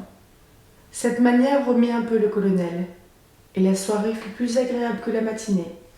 On reçut des lettres d'Edward. Après quelques résistances de la part de Madame Ferrars, il avait été admis en sa présence et reconnu de nouveau pour son fils unique, car c'était le tour de Robert de ne plus l'être.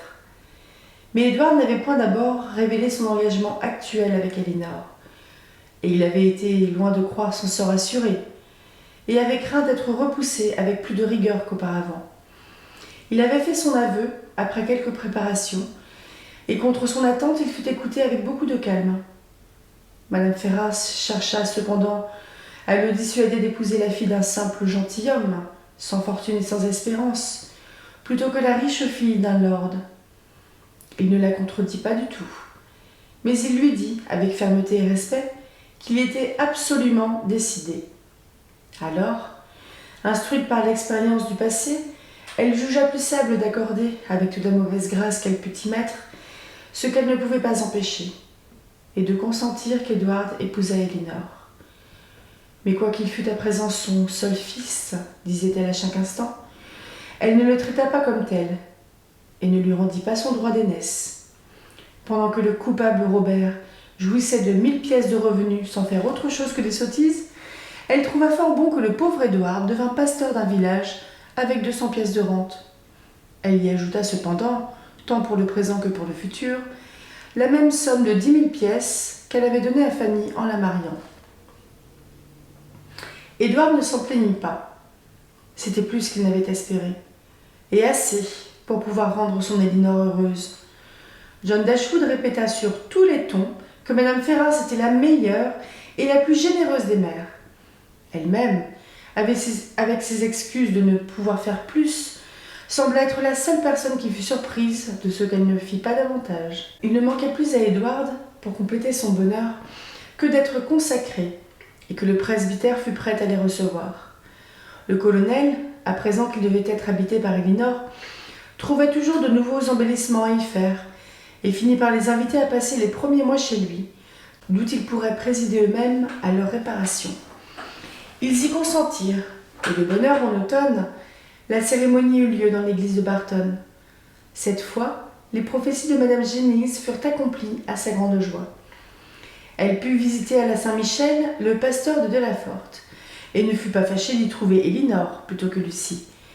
Mais elle fut un peu surprise de s'être encore trompée sur l'amour du colonel, qu'elle recommença de nouveau à dessiner à Maria. Et c'était le vœu général de la famille, la seule chose qui manqua encore à la félicité d'Elinor. Ils eurent aussi la visite de Madame Ferrars, la mère, presque honteuse d'avoir autorisé leur bonheur, et celle de John et de Fanny qui vinrent avec elle. « Je ne veux pas dire que vous ayez mal fait d'épouser mon beau-frère, dit John à Elinor, en se promenant avec elle dans l'avenue du château de Delafort. Je vois que vous êtes aussi heureuse qu'on peut l'être avec peu d'argent, mais j'avoue que j'aurais eu un grand plaisir à appeler le colonel Brandon mon frère. Cette terre, cette maison, chaque chose ici est vraiment très agréable et fait envie. Et quel bois, quels beaux arbres.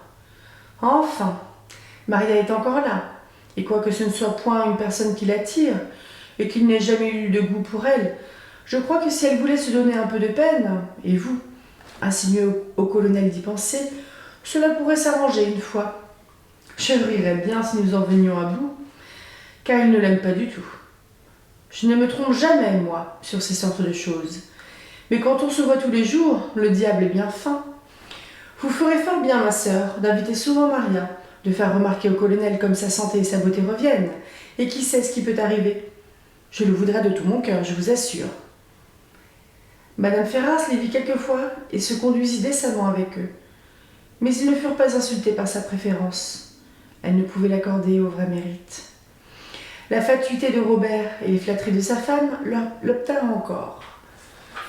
Les mêmes moyens que Lucie avait employés pour faire tomber Robert dans le piège furent pratiqués pour rentrer dans la faveur de sa mère, dès qu'il lui fut possible d'en approcher, et elle mit beaucoup d'art pour l'obtenir. Elle feignit d'être malade au point d'en mourir. Madame Ferrars, qui avait déjà pardonné à Robert et qui le recevait quelquefois, céda à ses sollicitations pour aller voir sa femme, espérant en être bientôt débarrassée. Dès lors, elle ne tarda pas à être guérie, et sa respectueuse humilité, ses attentions assidues pour la vieille dame et son petit chien, ses flatteries sans fin, réconcilièrent Madame Ferrars sur le choix de son fils, et si promptement que Lucie devint aussi nécessaire que Robert à sa belle-mère, qu'il aima même mieux que Fanny. Ils s'établirent à Londres, reçurent 1000 libéralités de Madame Ferrars, furent dans les meilleurs termes avec les Dashwood, en apparence. Mais la jalousie de Fanny, la légèreté de Robert, le mauvais esprit de Lucie les rendirent malheureux, malgré leur richesse, tandis que dans le presbytère de Delaforte, tout était bonheur et jouissance. L'attachement de ses habitants s'augmentait tous les jours. Ils n'avaient aucun besoin factice. Rien ne les entraînait hors de chez eux, et loin de ne pas se croire assez riches, ils avaient encore de quoi aider les malheureux. Robert, au contraire, faisait des dettes, mangeait d'avance ce qu'il attendait encore de sa mère, et se préparait à un avenir bien triste, associé à une femme à qui il ne resterait rien, et dont la physionomie animée ne serait plus que l'expression de la méchanceté quand elle aurait perdu sa fraîcheur. Le mariage d'Elinor la sépara peu de sa famille. Sa mère et ses sœurs passaient avec elle plus de la moitié de leur vie. Madame Dashwood espérait toujours qu'en donnant au colonel et à Maria de fréquentes occasions de se rencontrer, celle-ci s'attacherait enfin à cet homme si digne d'être aimé. Mais plus d'une année s'était écoulée, et rien n'avançait que l'amitié de Maria pour lui, qui s'augmentait graduellement, ainsi que l'amour du colonel, qui, persuadé qu'elle aimait encore malgré elle Willoughby, ou que du moins elle n'en aimerait jamais d'autre, n'osait s'expliquer et proposer sa main à celle qui possédait en entier son cœur. Heureux d'en être regardé comme un ami, et déjà comme un fils et un frère par Madame Dashwood et par Elinor, il redoutait de porter atteinte à ce bonheur par une démarche décisive et trop précipitée. Il chérissait ses espérances et tremblait de les perdre. Ce n'était qu'à Elinor seulement qu'il osait offrir son cœur, et tout était transmis avec soin par elle à Maria, qui l'écoutait sans peine, et répondait en soupirant. « Je ne serais pas digne de lui si je pouvais aimer 2 fois. » Un matin, ils étaient tous rassemblés chez Elinor, un peu incommodés d'une grossesse pénible, lorsqu'on apporta les papiers et les lettres de la poste. Dans le nombre de celles adressées à Madame Edward Ferrars, il y en avait une à grand cachet noir, dont l'écriture ne lui était pas inconnue, quoiqu'elle n'eût pu la désigner. Maria, occupée à parcourir les papiers nouvelles, ne la voyait point. Tout à coup, le papier tombe de sa main. Elle jette un cri, dont l'expression était plus l'étonnement que la peine ou l'émotion, et dit d'une voix assez ferme. « Madame Willoughby est morte d'une chute de phaéton. Elle péchère son goût effréné pour le plaisir. » Le colonel, plus ému qu'elle, prend ce fatal papier et ne doute pas qu'il ne renferme l'arrêt de sa condamnation. « J'ai ici, dit Elinor, la confirmation de cette nouvelle par M. Willoughby lui-même, qui me la communique. Lisez, Maria. » Celle-ci prit la lettre et lut bas ce qui suit. L'intérêt que Madame Edward Ferrars m'a témoigné dans notre dernier entretien me fait espérer qu'elle me pardonnera d'oser lui apprendre que ma fatale chaîne est rompue. Celle à qui j'avais donné mon nom en échange de sa fortune a péri, victime d'un accident dont je n'ai cessé de lui prédire, en s'obstinant à conduire elle-même des chevaux trop vifs. Mais depuis longtemps, mes conseils lui étaient aussi odieux que ma présence. Je sais que ce n'est pas encore le temps de parler du sentiment qui domine dans mon cœur, mais celle qui me l'inspire est libre encore, et je ne puis me défendre d'espérer. Bonne Elinor, vous qui sans doute êtes la plus heureuse des femmes dans une union fondée sur un amour réciproque, vous ne me refuserez pas un jour votre appui. Mon étude sera de le mériter. Recevez-en l'assurance de votre dévoué James Willoughby. Maria rougit beaucoup en lisant cette lettre qu'elle passa à sa mère. Le colonel avait hésité de sortir, mais un sentiment involontaire le clouait à cette place. La tête appuyée sur sa main, tenant de l'autre les papiers, il avait l'air de les lire et n'en distinguait pas un mot. « Répondrez-vous à M. Willoughby » dit Maria à sa sœur après un moment de silence. « Oui, sans doute. Mais que dois-je lui dire ? Qu'il se trompe complètement et que je ne suis plus libre. Si... » Elle se tourna vers le colonel. « Si le meilleur des hommes daigne accepter cette main et le don de mon cœur, et même, s'il les refusait, Dieu aurait mon... » « Refusé ?» s'écria le colonel, transporté de joie, en serrant contre son sein et pressant de ses lèvres cette main adorée. « Oh Maria, chère Maria, l'ai-je bien entendu? Et dans quel moment? Mais n'est-ce point une erreur de votre cœur généreux? » « Non, non, dit-elle, avec une grâce enchanteresse. Il est guéri de toutes ses erreurs. Il n'appartient qu'à celui qui m'a véritablement aimé et qui vous adorera toute sa vie. On ne sollicite pas seulement mon consentement, dit en riant Madame Dashwood, si j'allais le refuser, mais c'est le jour où les femmes font les avances, et je vous donne Maria, mon cher Brandon, avant que vous me l'ayez demandé. Ils se jetèrent dans ses bras, puis dans ceux d'Elinor et d'Emma. Edward fut appelé de son cabinet pour prendre part à la joie générale, et la sienne fut bien grande, en donnant le nom de frère à son intime ami. La noce ne tarda pas à se célébrer en famille. Elle fut bénie par Edward. Le colonel aurait voulu obtenir de sa belle-mère qu'elle se fixât tout à fait chez lui avec Emma, mais elle fut assez prudente pour préférer de conserver sa liberté et sa jolie chaumière, d'où elle sortait souvent pour visiter, à de la Forte, tantôt le château, tantôt le presbytère, où elle trouvait autant de bonheur qu'on puisse en avoir ici-bas. Celui de Maria augmenta tous les jours. Il était principalement fondé sur l'estime et sur une reconnaissance mutuelle. Le colonel sentait tous les jours davantage qu'il devait à sa charmante compagne les seuls moments heureux de sa vie. Elle le consola de toutes ses affections précédentes, rendit à son esprit toute sa gaieté, et il redevint le plus aimable, de même qu'il était le meilleur des hommes. Maria fut heureuse du bonheur de cet homme excellent. Et comme elle ne savait pas aimer à demi, elle finit par aimer son mari, au moins autant qu'elle avait aimé Willoughby. Ce dernier fut d'abord furieux du mariage de Maria et de la réponse d'Elinor, qui lui prouva son intérêt en ne lui épargnant pas les conseils d'une raison saine et éclairée. Ils n'eurent pas d'abord grand effet sur un caractère aussi léger, mais son cœur était bon, et en relisant encore une fois dans un moment de réflexion la lettre de Madame Edward Ferrars, il en fut touché, comme d'une vraie preuve d'amitié. Il désira de la voir et de la remercier. Il en demanda la permission et l'obtint, une année après son veuvage. « C'est encore à vous, lui dit-il, sage Elinor, que je remets le soin du bonheur de ma vie, et cette fois j'espère être écoutée. En renonçant à l'espoir insensé, j'en conviens, d'épouser Maria, en me rappelant tous mes torts passés, le plus grand de tous, la séduction de la jeune Caroline Williams, s'est présentée à mon souvenir et m'a rempli de remords. Je sais qu'elle m'a donné un fils que je n'ai jamais vu, mais à qui aussi je dois donner un père. J'ignore où vivent la mère et l'enfant. Le colonel Brandon les a si bien cachés que je n'ai pu les découvrir. À présent que mes intentions sont honorables et que je suis libre de les remplir, je vous conjure d'obtenir de lui pour moi la main de sa pupille. Décidé à réparer mes torts avec elle et avec le colonel, tout le reste m'est égal. Sa naissance est illégitime, je le sais, mais elle est la fille adoptive du colonel Brandon et portera mon nom. Elle n'a point de fortune, la mienne nous suffira. Et peut-être qu'après avoir rempli ce devoir, Madame Smith me rendra son amitié. On dit cependant qu'elle a adopté des parents éloignés, et je n'ai pas grand espoir de ce côté. Mais je vivrai en philosophe, à Hautecombe, entre ma femme et mon enfant, et je rétablirai ma fortune, qui s'est déjà raccommodée par mon premier mariage. » Elinor sourit, l'approuva, et lui promit de s'intéresser pour lui auprès du colonel. Le même jour, elle en parla à lui et à Maria. Cette dernière s'enflamma de cette idée et conjura son mari d'y consentir. On alla en parler à Caroline, à Madame Smith.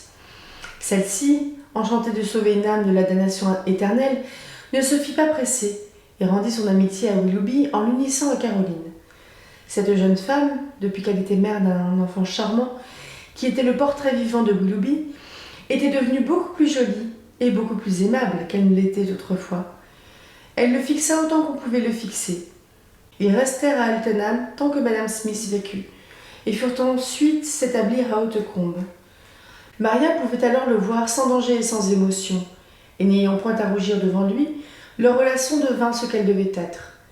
Mais ils se virent rarement. Madame Brandon était toute à ses devoirs d'épouse, de mère, de dame de paroisse, et s'acquittait de tout avec la chaleur de son âme et son aimable vivacité. Son destin avait été singulier. Elle semblait avoir été appelée à prouver elle-même la fausseté de son système favori, sur l'impossibilité d'aimer deux fois. Elle l'avait aimé passionnément à 17 ans, ce qui est assez rare. À cet âge, on prend souvent pour une passion ce qui n'est qu'un goût léger, excité par l'attrait de la nouveauté et l'effervescence de la jeunesse et de l'imagination.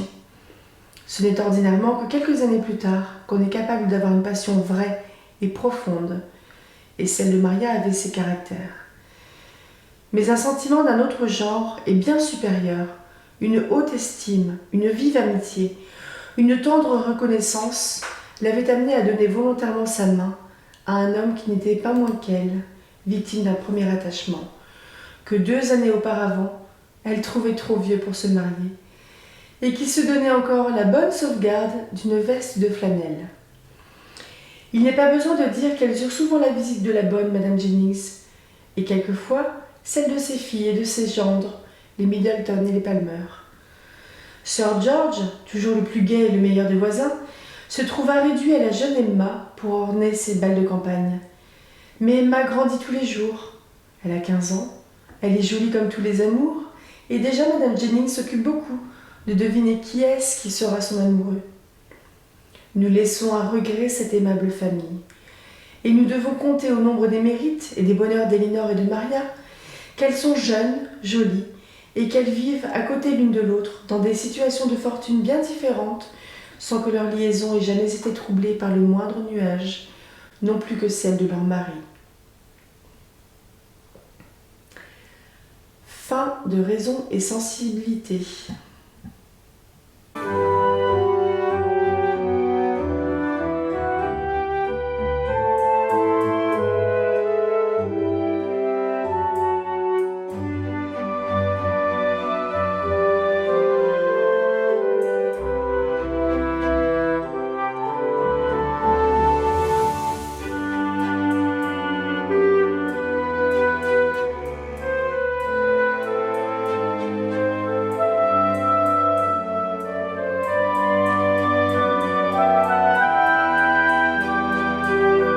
Bonjour et bienvenue sur le 14e et dernier vlog lecture sur Raison et Sentiment, Raison et Sensibilité de Jane Austen, que je viens juste de finir il y a environ 1 minute.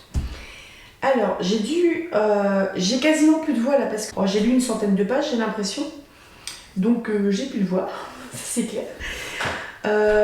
J'ai adoré la fin de Raison et Sensibilité. Ça vient achever toutes les boucles qui concernent tous les couples. Et même Willoughby, il a sa fin heureuse. Donc là, ça fait presque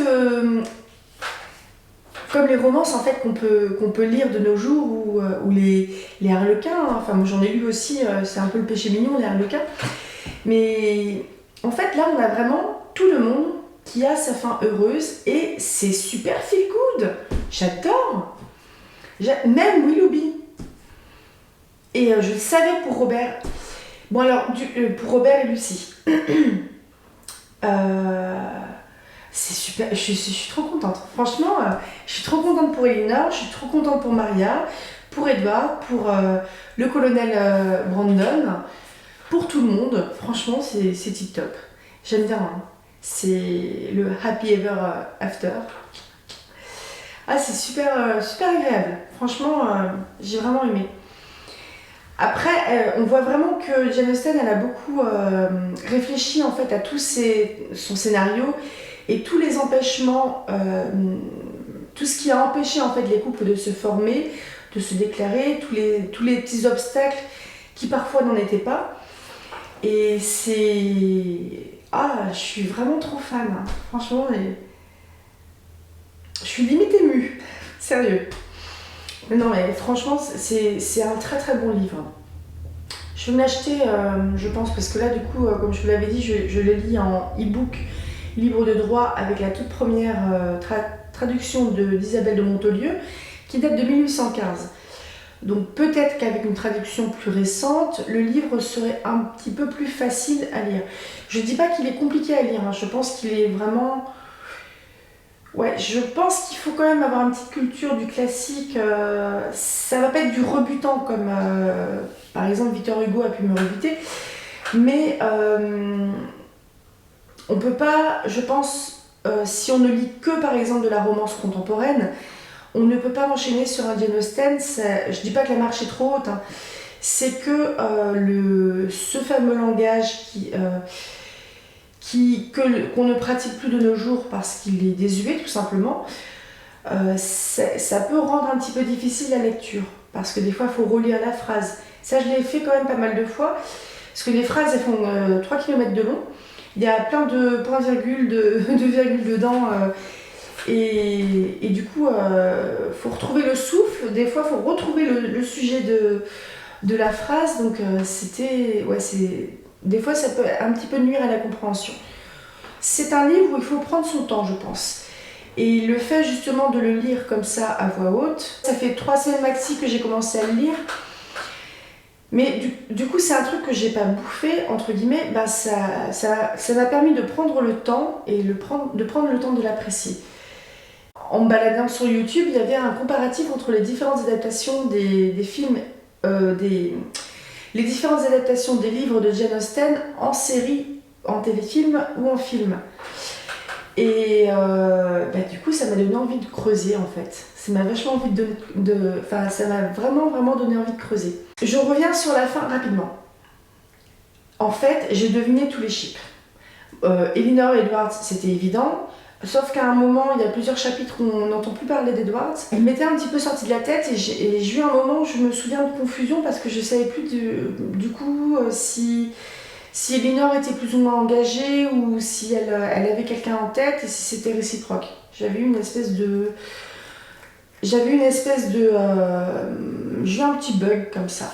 C'était sur quelques chapitres. C'était pas méchant non plus, c'était pas la moitié du livre. C'était peut-être sur 1 ou 2 soirées, donc on va dire 6-7 chapitres, un truc comme ça. Et j'ai une mémoire de poisson rouge, clairement. Donc j'avais deviné tous les chips. Et on sent vraiment... Alors j'aime beaucoup aussi que là, je pense que c'était pas la voix du narrateur ou de la narratrice qui nous raconte l'histoire. Je pense que c'est Jane Austen qui nous raconte l'histoire. Et le fait qu'elle nous raconte l'histoire, ça l'implique un petit peu plus là-dedans. Je trouve que ça rend le roman encore plus personnel. Et il me semble pas que dans Orgueil et préjugés, j'ai lu ça, ni dans Catherine Morland. J'en mettrai pas ma main au coupé, mais là je l'ai remarqué. Le fait qu'elle dit, je sais plus exactement comment c'est tourné, mais c'est sur la toute fin que, en gros, elle dit qu'elle raconte cette histoire. Jane Austen, en fait, elle s'amuse vraiment de tout ça. On sent le bonheur qu'elle a eu à écrire cette histoire, le bonheur qu'elle a eu à nous raconter cette histoire. Je sens presque une connexion en fait avec elle sur Raison et sensibilité, ou Raison et sentiment, une connexion que j'ai pas sentie ou moins sentie dans les autres livres. Franchement, je pense que je vais rejoindre une amie qui est fan de Jane Austen et dire que je pense que c'est mon préféré, Raison et sensibilité. Et en fait, j'y vois presque l'attachement que Jane Austen elle avait pour sa sœur, pour ces petites familles là qui sont... la famille elle est comme ça, les Dashwood ils sont super. Pas John, hein, pas John et pas Fanny, hein, qui restent... Enfin ils sont... Je les mets pas dedans, pas ces Dashwood là. Je parle de la maman Dashwood et des 3 gamines. Enfin et des 3 filles. C'est... Puis les beaux-frères qui deviennent super potes, qui deviennent très intimes, qui deviennent très proches. Tout le monde vit à peu près au même endroit. Ils vont se voir tout le temps. C'est génial. Hein. Et en fait, ça donne super envie d'apprendre la suite. Parce que... Enfin, la suite... non, j'ai moins la frustration. La fin d'Orgueil et préjugés m'avait frustrée. Parce que le dernier, voire les 2 derniers chapitres... C'était un peu une espèce d'avance rapide dans le temps et qui disait que n'importe quoi. Oui, si, il y a Jane Bennett et Elizabeth, elles ont épousé leurs époux respectifs, qu'elles vivent pas trop loin l'une de l'autre, etc. Qu'elles se voient, gna gna gna, mais elles fréquentent pas ceux-là, patati patala. J'ai trouvé ça bizarre. J'ai pas trop aimé en fait. Oui, parce qu'il y avait aussi l'histoire de Lydia. Je reste volontairement vague parce que je me dis que si quelqu'un de vous écoute et ne connaît pas l'histoire d'Orgueil et Préjugés, ce qui ne me semble pas que c'est pas dans le film. Hein. C'est pas dans le film de 2005. J'ai pas envie de vous spoiler. Mais en fait, ces deux derniers chapitres n'ont pas été adaptés, il me semble. J'en ai pas le souvenir. Ça reste sur la déclaration de Darcy dans le soleil qui se lève, la rosée, tout ça, où il dit 3 fois à Elisabeth qu'il l'aime. Et c'est beau, quoi, c'est beau. Ah là là, je suis trop contente. Ah, je suis émue, hein. Non mais je déconne pas, j'ai limite la petite larme, hein. Je suis vraiment très très fan de Raison et Sensibilité. Et comme c'est un premier roman, en fait, moi je m'imagine la petite... Bon, je vais l'appeler une gamine, excusez-moi, mais elle avait peut-être 20-22 ans, moi j'en ai 40, je pourrais être sa mère. Mais j'imagine la petite Jane Austen qui se raconte cette histoire, qui la raconte et compagnie, qui retravaille ses personnages, tout ça. Je trouve ça super touchant. Et j'ai vraiment l'impression qu'elle met beaucoup d'elle. Enfin, je sens une générosité. Mais je voulais parler un petit peu du contexte historique. Il y a la place des femmes. Là, on a une fille mère quand même, qui est bâtarde en plus. Une bâtarde fille mère. La fille... Enfin, je parle de Caroline. Je pensais faire quelque chose aussi sur la petite gentry. C'est vraiment une thématique qui est, je pense, dans vraiment tous les livres de Jane Austen, la petite gentry. Donc je vais prendre mon temps. Là, je vais peut-être aller plus spécifiquement sur... J'avais parlé des héritages, et puis là, il y a la question de... pourquoi pas comment on traite... comment un enfant naturel est perçu dans la société de cette époque. Il y a quelques petites notions de religion aussi que je trouve assez intéressantes. C'était du côté de Madame Smith, donc la grande-tante de Willoughby qui a parrainé, adopté Caroline et le petit James, l'enfant naturel de Willoughby. Je vais dire aussi le nom de bâtard parce que c'est aussi un terme qui était utilisé à l'époque. Je ne vois pas ça du tout comme insultant. Un bâtard, ça peut être aussi un chien ou un pain, au choix. Mais ça peut être aussi un enfant naturel. Mais n'y voyez vraiment aucune insulte là-dedans. C'est pas mon genre. Mais bref, je vais laisser reposer un peu tout ça. Et je pense que je vais travailler un petit peu sur le... C'est vraiment des choses qui vont être transversales à l'œuvre de Jane Austen. C'est la vie quotidienne, donc c'est comment ils vivaient à l'époque, hein, tout simplement. Il y a la place de la femme, sur ce qu'est aussi la petite gentry.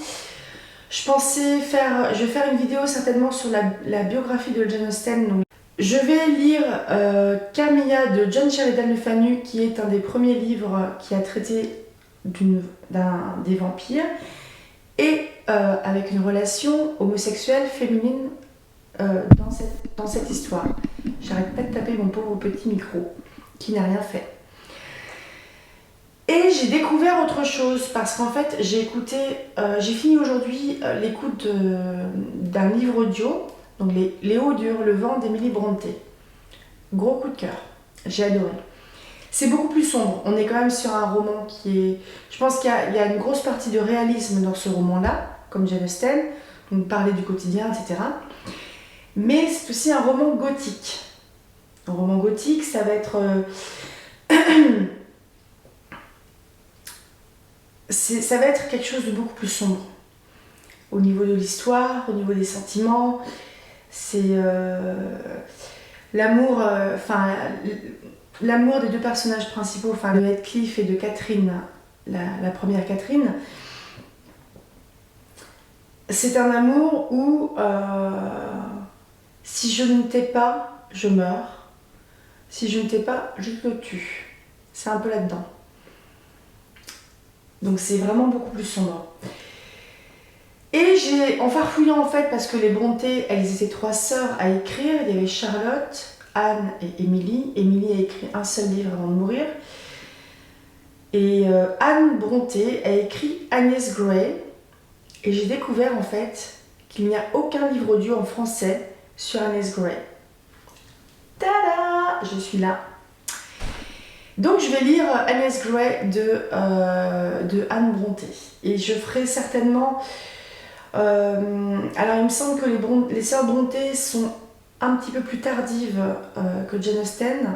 Jane Austen, je sais plus trop les dates, mais ça va être un petit peu les mêmes thématiques, sauf que les 3 autres, j'ai l'impression qu'elles se situent plutôt du côté du roman gothique. Je n'ai lu que les Hauts de Hurlevent et j'ai vu le film Jane Eyre de Charlotte Brontë, il me semble. Donc je vais me pencher un petit peu là-dessus. Je vais certainement faire une lecture de Agnès Grey de Anne Brontë. Je ne sais pas comment ça se prononce. Il y a un tréma, ça me perturbe. Et j'ai très envie d'aller du côté d'Alexandre Dumas et de Jules Verne parce que j'en ai discuté avec un copain qui ne va pas du tout lire de romance. Donc ce que je présente là pour le moment, ça l'intéresse pas. Du coup, lui m'a parlé de Dumas et de Jules Verne. Et je me dis, Jules Verne, j'habite un petit peu à côté de Nantes. Ça serait con de passer à côté. Donc Jules Verne, il a une liste comme ça de livres. Et Dumas, je pense qu'elle est encore plus lourde même. Mais je vais faire un tour du côté de Jules Verne et d'Alexandre Dumas, probablement père et fils. En vérifiant du coup si c'est bien libre de droit, etc. Donc je suis très contente d'avoir fini, c'est mon premier marathon de lecture audio comme ça à voix haute. Je vais avoir un boulot de montage de taré, je vous raconte pas. Et je suis vraiment satisfaite en fait. Donc j'espère que c'est quelque chose qui va vous plaire. C'est quelque chose que je vais vous proposer régulièrement. Je pense que je vais toujours avoir 1 ou 2 bouquins en cours de lecture comme ça. Je vous souhaite donc à tous une excellente journée, soirée, nuit, comme vous le voulez, ou matinée, selon quand vous m'écoutez. N'hésitez pas à laisser des suggestions de lecture. Je pense qu'idéalement, ce qui serait bien, c'est de proposer des livres, de proposer des lectures audio, donc texte libre de droit ou traduction libre de droit obligatoire, c'est-à-dire de plus de 70 ans après la mort de l'auteur, voire du traducteur. Sinon, je ne lirai pas, ou que des extraits. Et si possible aussi des livres audio qui ne sont pas sur le YouTube en français. À bientôt!